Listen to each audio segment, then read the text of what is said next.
पूरा फोकस सब नेताओं पे रखिएगा, काहे से इनका जिम्मेदारी है कि फोकस हिलने ना पाए। ठीक है, अमितेश जी, तरुण जी, जेरी जी, लड़का स्टार हो गया एकदम। Your call sir, your call, your call. I said कि I will give you time. चलिए, ये पूर्वांचल के बारे में हम लोग बहुत सारी बातें सुनते रहते हैं। सब लोग अपने अपने राजनीतिक कार्यकाल में ये दावा करते हैं कि हमने पूर्वांचल के लिए ये किया वो किया। मैं इसी प्रश्न से शुरुआत करता हूं। अगर आप लोग प्रश्न के जवाब में जो प्रश्न पूछा गया उसके इर्द गिर्द रहेंगे तो पूरी बात सुनी जाएगी। अगर मुझे लगेगा कि जो सवाल पूछा आप उसका जवाब नहीं दे रहे तो मैं बीच में टोकूंगा। लल्लन टॉप पे हम लोग बचते हैं, सबको अपनी बात कहनी चाहिए आराम से। ठीक है, मेरा पहला सवाल आप लोगों से ये है, आप लोग अलग अलग राजनीतिक दलों के प्रतिनिधि हैं, बसपा, कांग्रेस, भाजपा, सपा और निषाद पार्टी, कि अगर आपकी पार्टी सत्ता में आती है, अगर संभावना है ना, आप लोगों को तय करना है, तो वो पूर्वांचल के लिए कौन से 3 काम प्राथमिकता से करेगी? आई रिपीट माय क्वेश्चन, अगर आपकी पार्टी सत्ता में आती है तो वो पूर्वांचल के लिए कौन से 3 काम प्रमुखता से करेगी? ये सवाल है। अरे थोड़ा धैर्य रखो, अरे हमने देख लिया, तुम्हारा रजिस्टर भी धरा है बगल में। कह रहे बताएं। इसमें भी थोड़ा सा ट्विस्ट है सवाल में। जो लोग पहले सत्ता में रहे हैं उन्हें यह भी बताना है कि कौन सा एक काम उन्होंने सत्ता में रहते हुए किया जिससे पूर्वांचल की दशा दिशा बहुत बेहतर हुई। ठीक है, सवाल समझ में आ गया है सभी लोगों को? दीदी, सवाल समझ में आ गया है? भाई साहब, आपको आ गया है? सब लोगों को? आपसे शुरू करते हैं। जी, हेलो जी। सवाल पूछ लिया मैंने, जवाब सवाल पूछ लिया। देखिए, सभी को, गोरखपुर वासियों को मेरा नमस्कार, जय भीम। और सबसे पहले जो बहुजन समाज पार्टी अपने लिए सबसे प्रमुखता से जानी जाती है वो है लॉ एंड ऑर्डर, जो इस सरकार ने पूर्ण रूप से खो दिया है। तो हम जब सत्ता में आएंगे तो लॉ एंड ऑर्डर को मेंटेन करेंगे और फिर स्वास्थ्य पे हम सबसे ज्यादा फोकस करेंगे, क्योंकि बोलिए बोलिए, बिल्कुल। भीड़ से आप बिल्कुल विचलित मत होइए। बिल्कुल। तो मैं ये कह रहा था कि हम लोग स्वास्थ्य पे पूरा फोकस करेंगे। जिस प्रकार से इंटरफ्लाइसिस और कई ऐसी बीमारियां हैं जो अभी भी उनका प्रकोप है यहाँ पे, तो उससे निजात पाने के लिए, और सबसे प्रमुखता की बात जो शिक्षक भर्ती और रोजगार का मामला है, उसके लिए हम निरंतर प्रयास करते रहेंगे और हमारी पार्टी प्रयास करती रहेगी। और एक हमारा जो सबसे महत्वपूर्ण पक्ष रहा है, आप भी देखेंगे आज थानों में कोई सुनवाई नहीं होती है। किसी भी थानों में आप चले जाइए, लेकिन जब बसपा की सरकार थी, बहन जी, माननीय बहन जी की सरकार थी, तब वही सभी पुलिसकर्मी, सभी अधिकारी, सभी लोग डरे रहते थे और बसपा के नाम से डर के वो लोग लॉ एंड ऑर्डर को मेंटेन करते थे। हम प्रमुखता से जब आएंगे और जब हमें जनता का आशीर्वाद मिलेगा तो हम लॉ एंड ऑर्डर को सबसे प्रमुखता से प्रयास करेंगे कि उसको मेंटेन किया जाए। भास्कर ने बसपा की तरफ से 3 चीजें बताई। उन्होंने कहा कि लॉ एंड ऑर्डर 1, हेल्थ दूसरा, और जो शिक्षक भर्ती का मुद्दा है तीसरा। प्रयास नहीं करोगे? सरकार में आ जाओ तो कर ही बिल्कुल देना। करेंगे, बिल्कुल करेंगे। प्रयास तब नहीं, तब तो विपक्ष प्रयास हम बिल्कुल करेंगे। और इन्होंने उपलब्धि बताई लॉ एंड ऑर्डर। अब मैं कांग्रेस की तरफ जाना चाहूंगा, चेतना पांडे जी। 3, फिर होगा ये कि जब तुम्हारे नेता वैभव बोलेंगे तब उधर से आवाज आएगी, फिर समस्या होगी। जी चेतना जी, सबसे 3 पहले मुद्दे और एक सबसे पहले सर, आप पहली बार हमारी आपकी मुलाकात है, शायद गोरखपुर में पहली बार आपका आना हुआ है, तो पूरे गोरखपुर की तरफ से आपका बहुत बहुत स्वागत, अभिनंदन करती हूँ।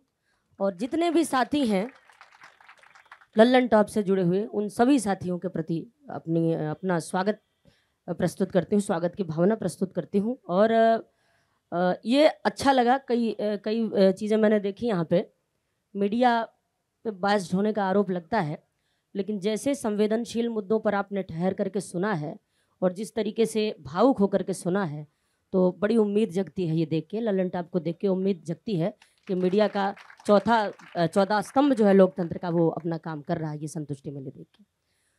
आपने कहा कि 3 ऐसे मुद्दे जो अगर सरकार बनती है कांग्रेस की तो उन पे काम करने का मैं यहाँ बताऊँ। दरअसल 3 मुद्दे कम हैं, लेकिन चूंकि आपने 3 की सीमा रखी है। सीमा नहीं रखेंगे तो सब लोग मैनिफेस्टो पढ़ेंगे, उसमें समय लग जाएगा, सुबह हो जाएगी। जी जी। तो एक तो बहुत महत्वपूर्ण है रोजगार का मसला, जैसा कि आपने देखा भी पीड़ा है, नौजवानों की पीड़ा है। और निश्चित रूप से अगर आजीविका किसी के पास नहीं है तो वो कितना भी बुद्धिमान हो, कितना भी प्रतापी हो, कुछ भी हो, वो समाज में दोयम दर्जे का हो जाता है, अपने परिवार के लिए भी हो जाता है, समाज के लिए हो जाता है। रोजगार बहुत बड़ा मसला है, इस पर काम किया जाएगा। और शिक्षा बहुत महत्वपूर्ण है।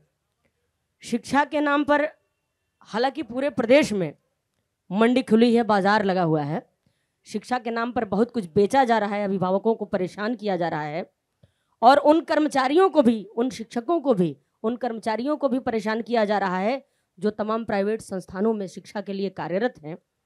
तो शिक्षा के लिए महत्वपूर्ण काम करना पड़ेगा। एक तो गुणवत्तापरक शिक्षा हो, दूसरी बात शिक्षा के बहाने से जितनी वसूली की जाती है। कल एक कार्यक्रम हो रहा था तो उसमें एक मेरी बहन ने कहा कि ये शिक्षा वाले, स्कूल वाले और डॉक्टर लोग ये बिना बंदूक के डाकू हैं, और ये पूरी तरीके से सच है।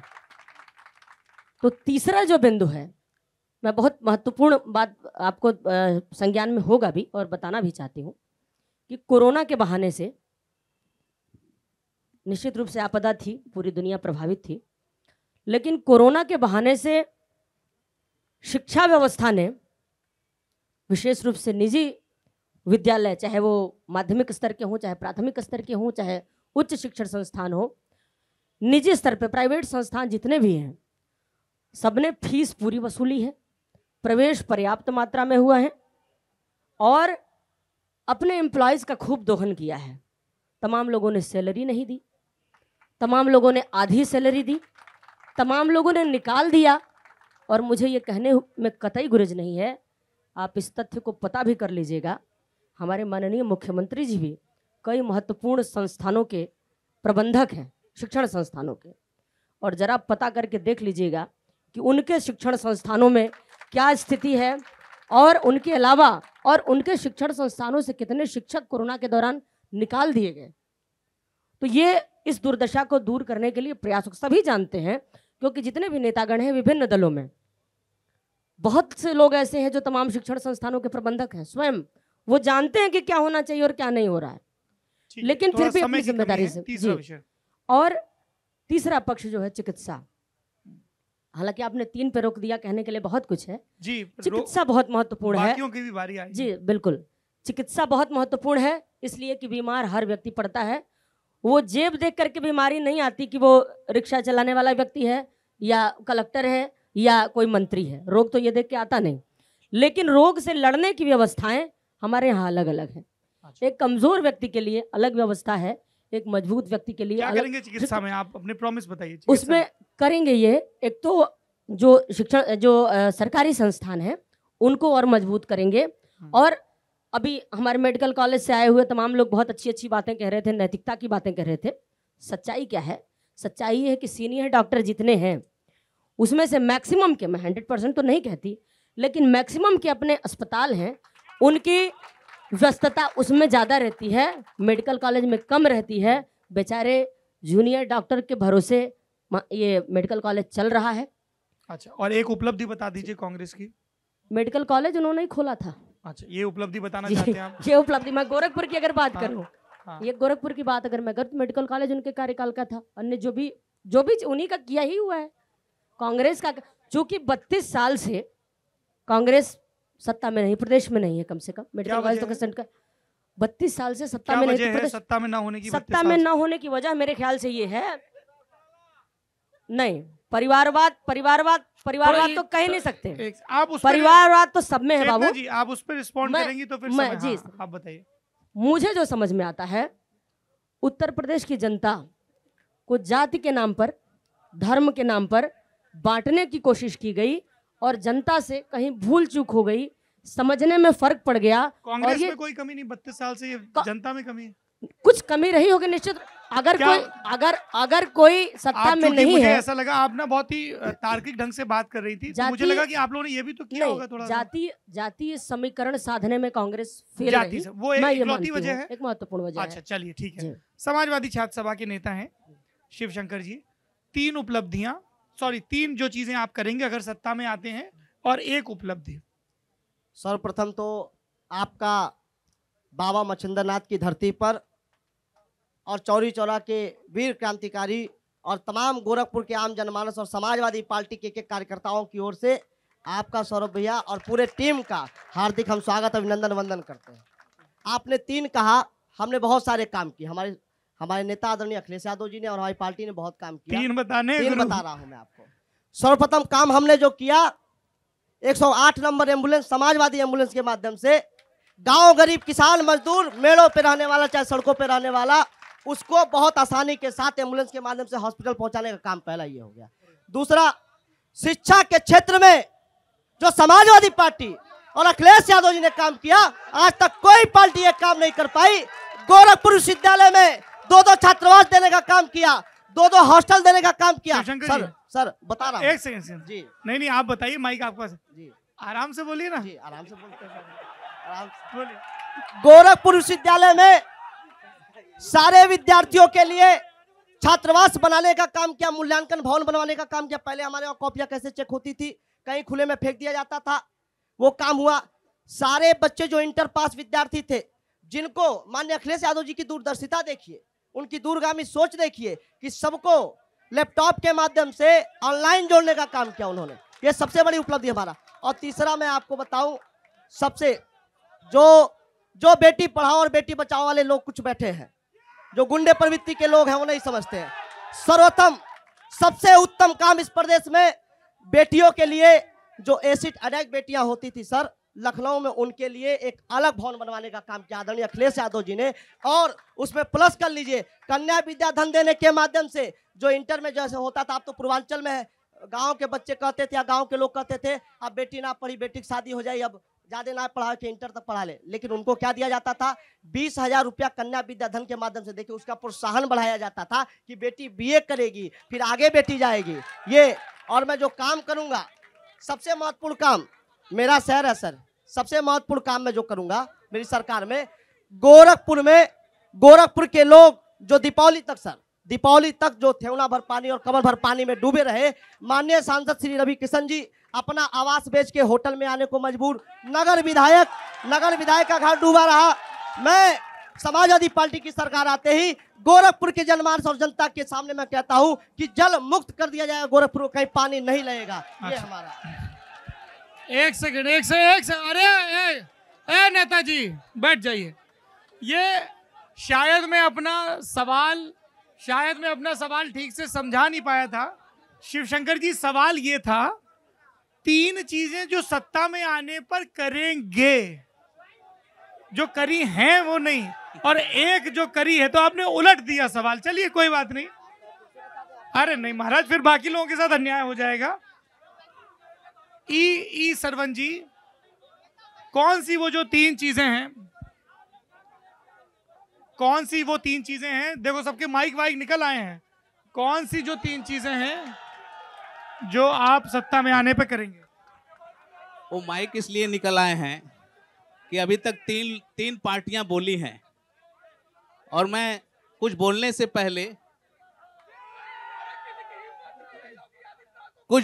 पहले आज मैं सबसे पहले भाई साहब नीरज जी, ये शांत कराइए। मैं गुजारिश करूंगा सपा के भी कार्यकर्ता और भाजपा के भी कार्यकर्ता से, नीरज हम सहयोगी हैं भाजपा के, आपसे गुजारिश करेंगे, ये आपका भाजपा के कार्यकर्ताओं का दर्द छलकता है।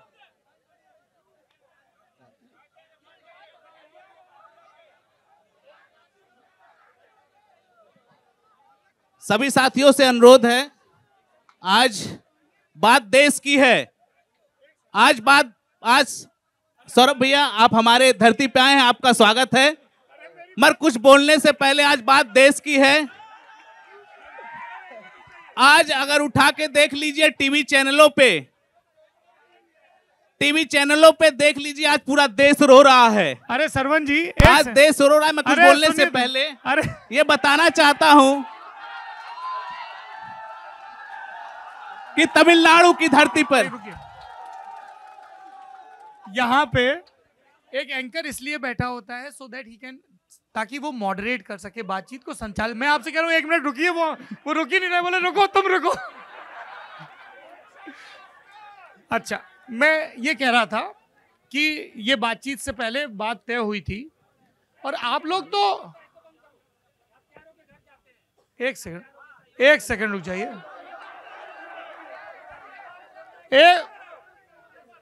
तुम्हारा नेता आएगा फिर ऐसी तमाशा बातचीत हो ही नहीं पाएगी, बैठ जाइए।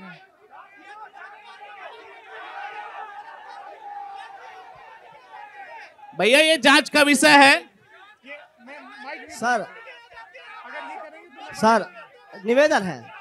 हाँ, अभी इस विषय को यहाँ रखते हैं, इस विषय को यहाँ रखेंगे।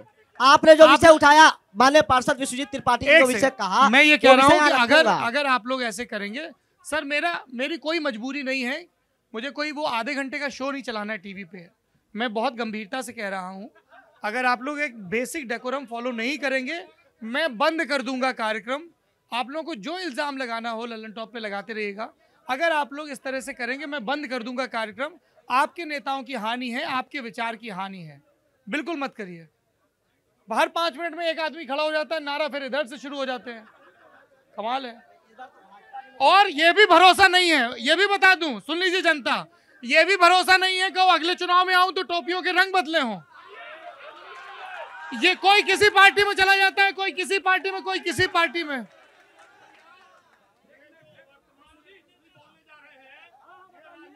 बोलने तो दीजिए इनको। आप सुनिए, बैठिए। पार्षद महोदय, अभी गोरखपुर के बाई इलेक्शन में, एक सेकंड,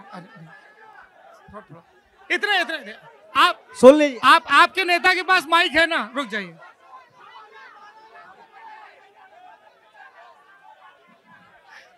मुझे ऐसा लग रहा है कि मैं इस स्टेज से उतर के सीधे स्पीकर के लिए अपना आवेदन भेज दूं। जी बोलिए। पहले तो इस मंच के माध्यम से मैं ये बताना चाह रहा था कि तमिलनाडु में जो घटना हुई है वो पूरे देश की क्षति है। ये देश की क्षति है और उस देश की क्षति में हम लोगों को भावपूर्ण श्रद्धांजलि देनी चाहिए। ऐसे कि ना आप अलग कहें, वो अलग कहें, वो अलग कहें और आपस में हम भिड़ जाएं। आज देश की बात है, इसलिए मैं अपनी भावपूर्ण श्रद्धांजलि रखना चाहता हूं इस दुखद घटना पे साथियों। और अभी हमारे तीनों पार्टियां अभी जो बोली हैं, जो 3 सरकार बनने के बाद जो ये काम करेंगे, इन तीनों में मैं याद दिलाना देना चाहता हूं इन तीनों पार्टियों को कि आज भी जब से देश आजाद हुआ है, कुछ विशेष वर्ग के लोग जो इस देश को आजाद किए हैं, उन्हें अंग्रेजों ने कानून से उजाड़ दिया था, आज तक वो बसाए नहीं गए हैं। संविधान में लिख दिया गया है उनको बसाया जाए, मगर आज भी वो उजड़े हैं। इसके जिम्मेदार यही 3 पार्टियां हैं। मगर किसी ने भी सरकार बनने के बाद ये अपने 3 उन मुद्दों में नहीं रखे कि अगर सरकार हमारी बनती है तो कुछ ऐसे भी जातियां हैं जो आज दर ठोकरें खा रही हैं, जो इस देश को आजाद कराई हैं, उनको बसाया जाए। पूरी बात उन्हें उनसे कोई मतलब नहीं। वो चाहे देश से आजाद कराए हो, उन्हें अपने पार्टी और अपने नेता से मतलब है। मैं अपने पार्टी की तरफ से अपनी बात रखता हूं। अपनी पार्टी की तरफ से 3 बात रखता हूं। यदि हमारी सरकार बनी तो सबसे पहले वो उजड़े हुए परिवार, उजड़े हुए समाज, उनको बसाने का काम, उनको सम्मान देने का काम, उनको अधिकार देने का काम निषाद पार्टी करके दिखाएगी साथियों। ये क्या जाने इन्हें सिर्फ वोट से मतलब है। इन्हें इस रिपोर्ट से मतलब है, ये क्या जाने। अगला दूसरा काम कानून व्यवस्था। मैं धन्यवाद देना चाहता हूं योगी आदित्यनाथ जी को, जो आए और कानून व्यवस्था को सुधारा उन्होंने। हमारी सरकार आएगी, हम प्रयास करेंगे, उससे और बेहतर करके दिखाएंगे। कुछ ऐसे भी कानून लेके आएंगे, कुछ ऐसे भी कानून हम लोग अलग से लेके आएंगे जो अपराधी सारे जेल में होंगे। तीसरा मुद्दा, तीसरा हम लोग स्वास्थ्य में सुधार लाएंगे।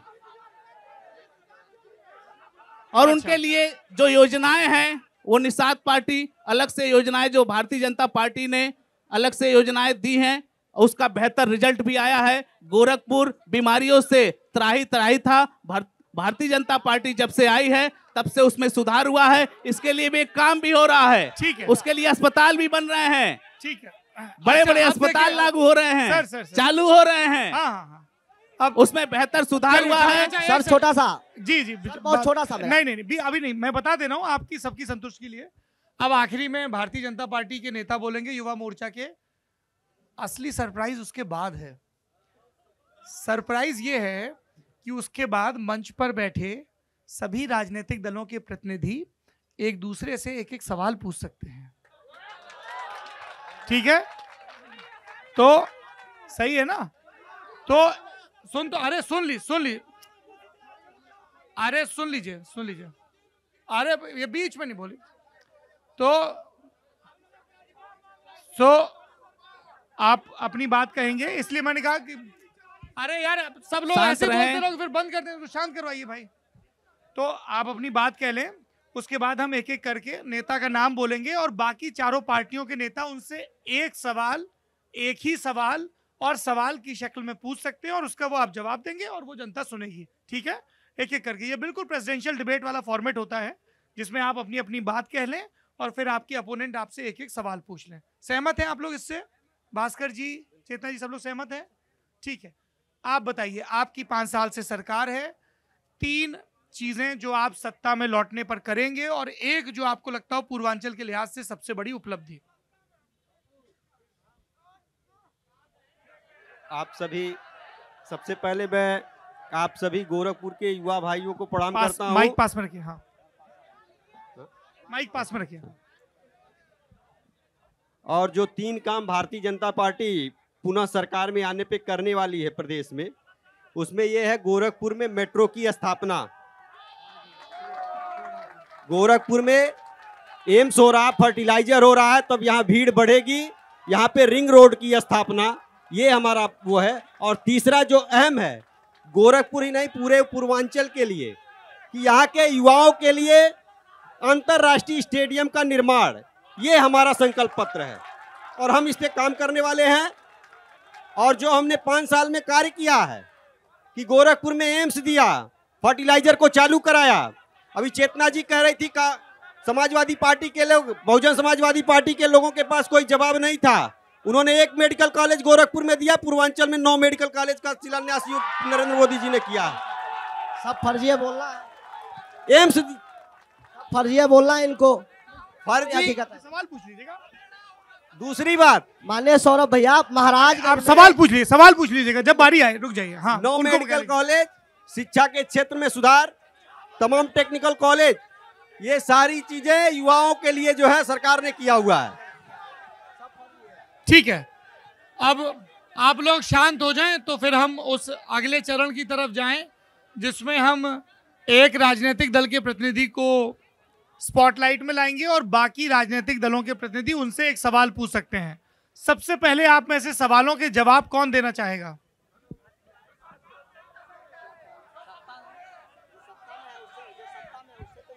सबसे पहले आप में से सवालों के जवाब कौन देना चाहेगा? अरे आप रुक जाइए, आप किसी से भी पूछ सकते हैं, जिससे चाहे पूछ लें। देखिए, मैं आपको एक प्रसंग बताता हूं। एक बहुत बड़े इस देश के तकनीकी शास्त्री हैं, इस देश में पढ़े, और वो इन दिनों माइक्रोसॉफ्ट को हेड कर रहे हैं। क्या नाम है उनका? सत्य नडेला। सत्य नडेला ने अपनी किताब में ये प्रसंग लिखा है, मौजू लगा तो बता दूं, थोड़ा जो राजनीतिक लोग हैं उनका भी पारा तब तक शायद किस्सा सुन के नीचे आ जाए। तो सत्य नडेला के जो कंपनी के सारे टॉप ऑफिशियल्स थे वो बैठ के ये चर्चा कर रहे थे कि हम कैसे कंपनी को आगे ले जाएं, दुनिया तेजी से बदल रही, कैसे नए नए प्रोडक्ट बनाएं ताकि माइक्रोसॉफ्ट का बिजनेस भी बढ़े और लोगों की सहूलियत भी बढ़े। तो उसके लिए उन्होंने एक व्यक्ति को हायर किया जिसको उन टॉप लीडर्स की साइकोलॉजी पे काम करना था। तो उसने कुछ ज्ञान व्यान दिया और उसके बाद कहा, अच्छा आप लोगों को एक खेल खिलवाते हैं जिसके लिए मुझे सबसे पहले एक व्यक्ति की जरूरत होगी जिसके साथ मैं वो खेल खेलूंगा, बताइए आप में से कौन सबसे पहले आगे आएगा। तो उनमें से कोई भी व्यक्ति आगे नहीं आया।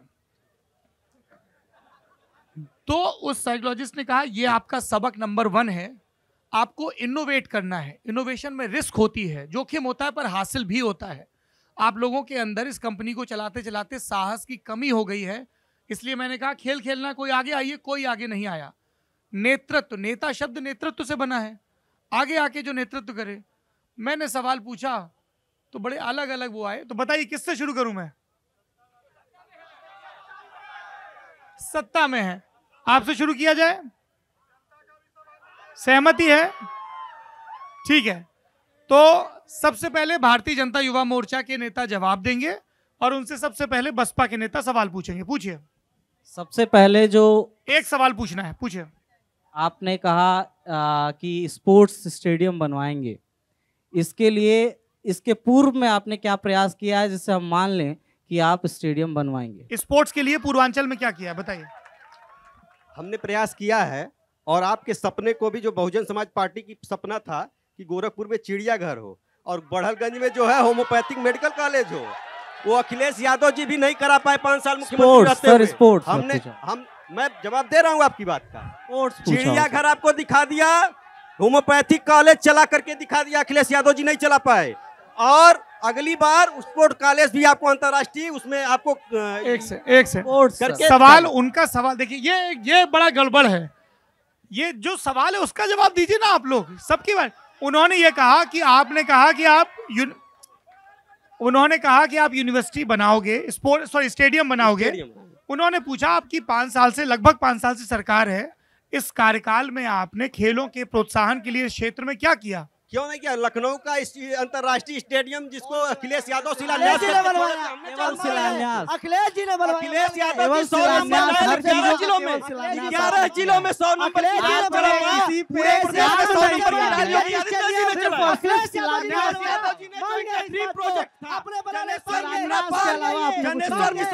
लखनऊ का ड्रीम प्रोजेक्ट था, उसको शिलान्यास करके छोड़ दिया।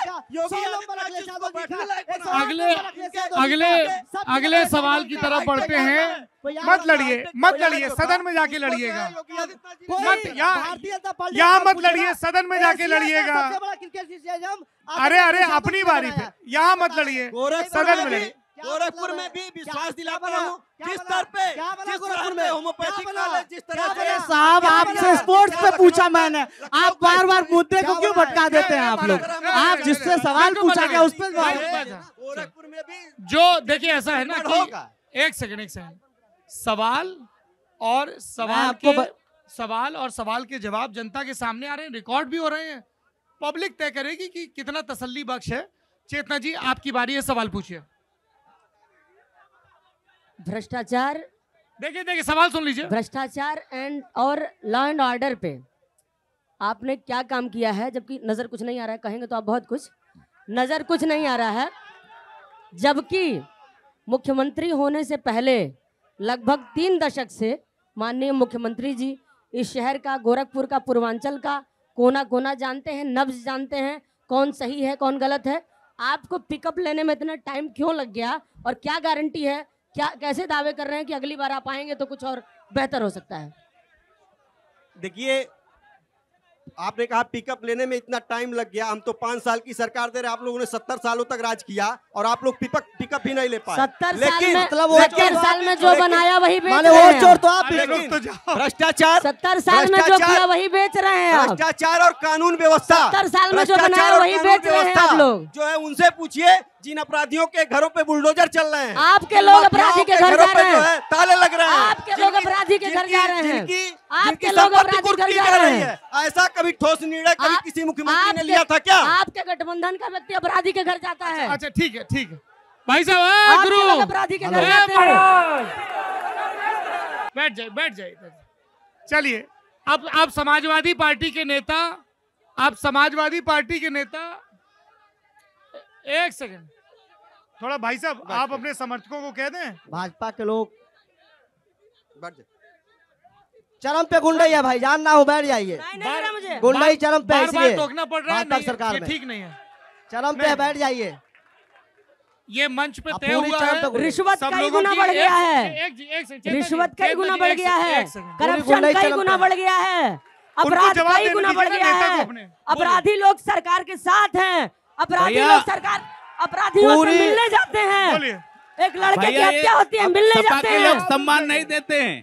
सपा के अपराध लोग भारतीय भैया, जनता सपा आपके संगठन के लोग अपराधी को संरक्षण देते भैया, हैं। लोग सपा के लोग अपराध सम्मान पे नहीं देते। सबसे अगर ज्यादा सम्मान दिया होता सबसे तो ज्यादा निषाद सम्मान पार्टी किसी के ने साथ दिया होती। है, अगर तो सम्मान अखिलेश दिया यादव जी ने दिया होता है। तो बसपा के परवीन साथ निषाद जी होती। को इन चुनाव लोगों ने जिताया कभी सम्मान किसने? नहीं दिया है। अखिलेश यादव जी ने अल्लाह आगे देंगे समाजवादी सम्मान। पार्टी में अगर कोई संसद में सम्मान दिया सदन है में कोई तो भारतीय भेजा? जनता पार्टी ने अखिलेश दिया यादव है। जी ने भेजा, सदन में मैं कौन क्या- भेजा? मैं पूछ सदन रहा में हूँ, कौन अगर भेजा? सम्मान दिया आप होता है, बताइए, अगर बावन सम्मान फूलन दिया देने होता से है, लगा चूंकि- परवीन निषाद तक को माइक बंद करिए, सबका माइक बंद करिए, एक नंबर को छोड़ के सबका माइक बंद करिए।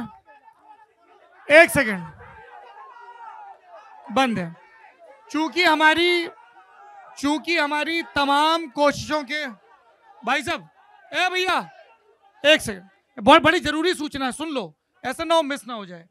चूंकि हमारी तमाम कोशिशों के बावजूद मंच पर बैठे नेता और मंच के सामने बैठे समर्थक बातचीत करने के लिए राजी नहीं हैं, इसलिए हम इस सत्र को यहीं पे समाप्त करते हैं। शुक्रिया। ऐसे बात नहीं होती है। This is not the right way. Sir आप शांत कराइए ना।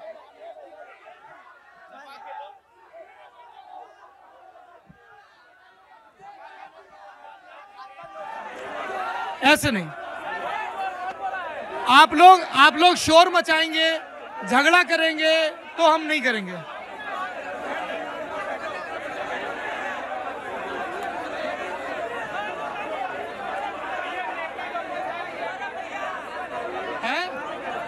पॉलिटिकल हिस्सा हटा दीजिए। बैठ गया। हाँ भाई, करनी है बातचीत, आगे करनी है, हटा दें।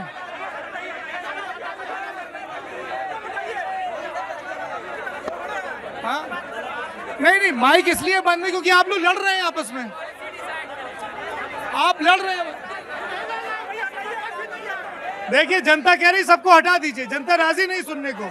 बिल्कुल लड़िएगा मत। जो एक सेकंड, मैं एक आखिरी प्रयास कर लेता हूं, एक आखिरी प्रयास कर लेता हूं जी। जो सवाल पूछे, आपकी बारी आएगी, आप पूछिए। एक सेकंड, जिसका सवाल है वो सवाल पूछ ले, जवाब रिकॉर्ड हो रहा है तो पब्लिक को भी दिख रहा है कि जवाब दे रहे हैं कि घुमा रहे हैं। सर थोड़ा बात तो सुन लीजिए, और बाकी लोग टीका टिप्पणी ना करें जी। हाँ बताइए, आपका सवाल हो गया? हाँ पूछिए सवाल। हेलो, मैं जवाब दे दूं। किसका? इसका तो हो गया ना, आप लोग लड़ भी लिए। अपराध पे समय ये उठ गए, फिर उसके बाद आएगा आपका नंबर जी। अपराध और कानून व्यवस्था पे योगी सरकार जो है निरंतर कार्य कर रही है, और इसका उदाहरण है कि आप अतीक अहमद से पूछ लीजिए, मुख्तार अंसारी से पूछ लीजिए, और आजम खान से पूछिए अपराध क्या होता है, कैसे किया जाता है, करने की हैसियत रखते हैं कि नहीं रखते। चलिए, आपका सवाल। माइक ऑन कर दीजिए इनका, नेताजी का। कितने नंबर माइक है? नंबर बताइए। हेलो, 3 नंबर माइक ऑन कर दीजिए। हाँ देखिए, बहुत शालीनता से आपसे सवाल है, बिल्कुल और सवाल लंबा होगा सर, और सवाल फिर पूरे उनका भी लंबा होगा। हाँ, बिल्कुल। तो हमारे पास मैं- अनुमति नहीं इतने हाँ। लंबे कार्यक्रम की। जैसे ये बार बार कह रहे थे कि बहुत अच्छा कानून व्यवस्था है। इस उत्तर प्रदेश में कहीं बेटियों की इज्जत लूटी गई तो थानों में बेटियों की इज्जत लूटी गई। एक वाल्मीकि समाज की बेटी को हाथरस में आधी रात को पेट्रोल छिड़क के आधी रात को वाल्मीकि समाज के बेटी को क्यों जलाया गया? पहला सवाल। उसी में सर, सही नहीं सर, सुन लीजिए। पहला, दूसरा, उसी में जो बेटियों के नाम पे, दलित के नाम पे गोरखपुर विश्वविद्यालय में प्रियंका भारती की हत्या काजल सिंह की हत्या, मनीष गुप्ता की हत्या, मनीष प्रजापति की हत्या, अंकुर शुक्ला की हत्या, जद्दो में यादव परिवार की हत्या, एक हफ्ते में 7 हत्या। आप कहते हैं कानून व्यवस्था है। गुंडा जब मुख्यमंत्री होगा, जब गुंडा अपराधी होगा, जब सत्ता पे गुंडा बैठेगा तो गुंडाई कब नहीं होगी। योगी जी एक बात कहते थे, अरे सुन लीजिए, पुलिस वाले भाषण सुन नहीं, भाषण नहीं, योगी जी क्या कहते थे उसी में सुन लीजिए। सवाल हो गया, अब कानून व्यवस्था पे कह रहा हूं। अरे भाई भाषण नहीं देना है, आपने सवाल पूछा, वो जवाब, आपकी बारी आई। आप लोग इस तरह से करेंगे, बंद करना पड़ेगा। जवाब दीजिए।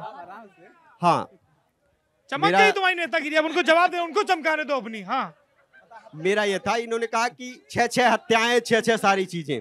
ये याद करें समाजवादी पार्टी के उस शासनकाल को कि जब मुजफ्फरनगर का दंगा होता है, 62 लोगों की हत्याएं होती हैं, वो परिवार विस्थापित होकर के टेंटों में रहता और अखिलेश यादव सैफरी में सलमान खान का डांस देख रहे होते हुए, वो संवेदनहीन मुख्यमंत्री। मुझे बोलना देंगे आप उत्तर प्रदेश में 2012 का दंगे का रिकॉर्ड देखिए, 227 दंगे होते हैं। 2013 में 247 दंगे होते हैं, 2014 में 242 दंगे होते हैं, 2015 में 219 दंगे होते हैं। ये दंगा चले गए। 2016 इस उत्तर प्रदेश में सबसे बड़ा दंगा योगी आदित्यनाथ है। गलत बात क्यों कर रहे हैं? गलत बात कर रहे हैं आप, जवाब नहीं दे रहे। भैया जौनपुर में लड़िए मत। मैंने आपसे कहा, भाई साहब वाल्मीकि समाज नेताजी, बात करते हैं। मैं ये कह रहा हूँ, अगर वो मैं बोलने दूंगा आपको। अगर मैंने आप लोगों से ये चीज कहा था ना कि आपने सवाल पूछा और आपको लग रहा है कि आपने जिससे सवाल पूछा वो आपके सवाल का जवाब नहीं दे रहा है, तो वीडियो रिकॉर्ड हो रहा है, पब्लिक को देखने दीजिए। आप तुरंत क्यों लड़ रहे हैं? उसको बोलने दीजिए, पब्लिक को देख रहा है कि जवाब दे रहा है। कड़वा होता है ना, सचिन को अच्छा नहीं तो फिर लड़ाई शुरू हो जाएगी ना। पूछ रहा हूँ जी, आप पूछे। नहीं बताएंगे, बता तो रहा हूँ, तो सच कड़वा होता है। चलिए बोलिए, पूछिए। आपको सच नहीं पसंद। चलिए लड़िए। मैं वाल्मीकि समाज की बेटी की बात आपने कहा। अरे मंदिर के नाम पे जमीन हड़पा किसने? योगी आदित्यनाथ जी ने। अजय सिंह मिश्र ने हड़प लिया। शिक्षा माफिया, नकल माफिया। बताइए, आगे बढ़ नहीं पाएगा। मैं हाथ जोड़ सारी चीजें बोलेंगे। मैं क्या मुझसे गलती हो गई? मैंने युवा नेताओं को बिठा लिया। हाँ पूछिए, सवाल पूछिए। एक मिनट, एक लाइन मेरा, एक लाइन खोलिए, बार-बार डिस्टर्ब कर रहे हो उसमें। इटावा में एक ब्राह्मण परिवार की बेटी के साथ रेप होता है। उस बेटी का मुंह काला करके, उसकी मां को मुंह काला करके और घुमाया जाता है। जब गोपाल स्वरूप मिश्रा एमएलसी उसको विधान परिषद में उठाते हैं, तो अखिलेश यादव जैसा संवेदनहीन जौनपुर में नेहा निषाद की हत्या होती है, होती रहती है। और आज उत्तर प्रदेश में जब सत्ता की लेने की बात आई, तो तमाम विधानसभाओं में घूम करके परशुराम की मूर्ति लगा रहे, जय परशुराम करके आज समाजवाद का नारा देने चले हैं और उत्तर प्रदेश की सत्ता हथियाने की बात करते हैं। मैं बता देता हूँ कहाँ है। हाँ, आप सवाल पूछ रहे हैं कि भाषण दे रहे हैं? सवाल आपको पूछना है भाजपा वालों से। भाजपा के साथी सवाल पूछ रहे हैं। आरक्षण कब मिलेगा? पूछ ले। एक सेकंड, भाजपा के साथी से आपका कोई सवाल है? पूछ ले, आरक्षण पूछ ले। एक सेकंड, नेता नहीं पूछ रहे आपसे। हाँ क्या है ये? पूछ ले। अरे एक सेकंड, भाजपा के लोगों से आपका कोई सवाल है? नहीं है। कोई सवाल? अच्छा, चूंकि सवाल है। एक सेकंड, नहीं मेरा सवाल आएगा ना। चूंकि निषाद पार्टी के साथी का अपने सहयोगी दल से कोई सवाल नहीं है, इसलिए मैं निषाद पार्टी के प्रतिनिधि से एक सवाल मैं पूछ लेता हूं। या तो सवाल पूछो या जवाब दो। नहीं, आप सवाल ये बार बार सामने से एक आवाज लगाई जा रही है, अंकुर शुक्ला हत्याकांड। इल्जाम लगा रहे हैं कि आपकी पार्टी के लोग जिस पर हत्या का आरोप लगा उसके घर गए। मैं वहां गया पूछ रहा था हूं ना, चिल्ला क्यों रहे हो? मैं बता देना चाहता हूं, आपने मेरा वीडियो भी देखा होगा। मैं वहां गया था इसलिए गया था क्योंकि वहां निर्दोष जो गांव के लोग थे वो पलायन हो गए थे। मेरा वीडियो में आप लोगों ने सुना भी होगा कि जो आरोपी है उसे जेल में जाना चाहिए, मगर जो निर्दोष लोग हैं उनको अगर प्रताड़ित किया जा रहा है तो ये बर्दाश्त नहीं किया जाएगा। गांव के लोग पलायन हो गए थे। अगर वहां कोई खड़ा हुआ, ना कोई सपा का नेता खड़ा हुआ उस गांव के पक्ष में, ना बसपा का, ना कांग्रेस का, अगर कोई खड़ा हुआ उस गांव के लिए तो सिर्फ और सिर्फ निषाद पार्टी के प्रदेश प्रभारी खड़े हो गए। अब बसपा की बारी है। आप बसपा से, आप चारों लोग, कोई नहीं, बहुत लंबा बहस खींच रही है। बसपा से आपके पुराने सहयोगी रहे चेतना जी, 1996 में आप लोगों ने मिलकर चुनाव लड़ा था बहुजन समाज पार्टी के साथी से। भाई साहब कोई सवाल आप पूछना चाहती हैं बसपा के साथी से? मैं तो सत्ता से ही पूछना चाहती हूँ। नहीं, सत्ता से हो गया, अभी बसपा से पूछिए। क्या स्टैंड है? अरे थोड़ा क्या दीदी, योजना आपका है? नेता बैठा है यहाँ, पूरी बात कही ना उन्होंने। हाँ, क्या कई अच्छा। घबराइए नहीं, ये लोग कभी न सम्मान दिए हैं और न आगे देंगे। जब आपके नेता बोल रहे सबसे थे ज्यादा वहां शोर हो रहा था, पार्टी ने आवाज सिर्फ ये रिकॉर्ड हो रही थी। वो सम्मान देख रहे हैं। कसरवाल कांड हुआ था तो आपके लोगों ने सीधे की सीधे लाठी डंडा नहीं, सीधे गोली चलवाया था। उस चीज को कभी भुलाया नहीं जा सकता। तो अपनी बारे में बोल पाओगे? कौन सी सम्मान की बात करते हैं? पैर अरे की कौन सी सम्मान की बात इनके करते पैर की हैं? तरफ इशारा कर रहा है, हाँ? पैर- सीधे गोली, वो चलिए। तांडव नहीं भूला है वो समाज पिछली सरकार का, बैठिए। जहां आपके लोग बैठिए। सीधे थाने में बैठ के लोग बात करते हैं। सम्मान भी, किसी भी बैठे आप कार्यक्रम, लोग बैठे। सम्मान दिया होता तो आज निवेदन बसपा है आपके कि साथ बैठ जाएं आप होती। लोग। माइक भाई, बंद कौन करिए, सा सम्मान? करिए। किसी भी कार्यक्रम का बहन जी मेरी बात सुनो, मैंने कोई गलती नहीं की ना। किसी भी कार्यक्रम का मकसद होता है उस कार्यक्रम में पढ़े लिखे लोग आए, संवाद करें, सभ्यता पूर्वक अपनी बात कहें और सुने। चूंकि ये मुमकिन नहीं हो पा रहा है, इसलिए इस राजनीतिक सत्र को हम यहीं समाप्त करते हैं। आप लोगों का बहुत बहुत धन्यवाद। Thank you.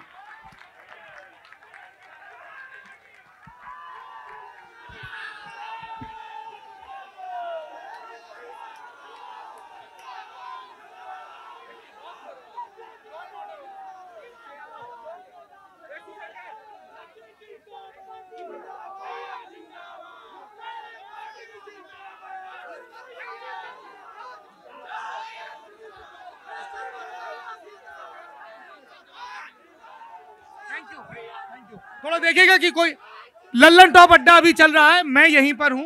क्विज खेलेंगे, बातचीत करेंगे। नेताओं से सिर्फ मैं माफी मांगता हूं कि मैं ऐसा माहौल नहीं दे पाया आप लोगों को कि आप अपनी बात कह पाएं। बहुत बहुत धन्यवाद। Thank you. नहीं, आप ठीक है। बहुत बहुत धन्यवाद। सॉरी, वो एक्चुअली